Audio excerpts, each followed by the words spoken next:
اللہ کو پاتے ہوئے جو سودا کرنا پڑے کر جاؤ۔ عبداللہ بن حذیفہ کو رومیوں نے پکڑ لیا، صحابی ہیں، ان کو آگ میں ڈالنے لگے تو وہ رو پڑے۔ تو لوگوں نے رومی بادشاہ سے کہا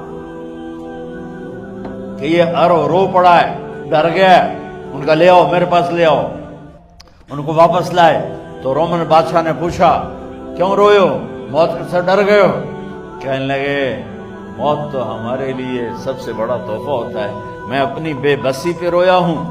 کہ کیا بے بسی ہے؟ کہ بے بسی یہ ہے کہ ایک جان ہے آگ میں گرتے ہی جل کے راکھ ہو جائے گی، کاش میرے جسم پر جتنے بال ہیں اتنی میری پاس جانیں ہوتی اور میں ایک ایک جان کو اللہ کے نام پہ قربان کرتا۔ آج مرنے کا مزہ نہیں آ رہا، اس پہ رویا ہوں۔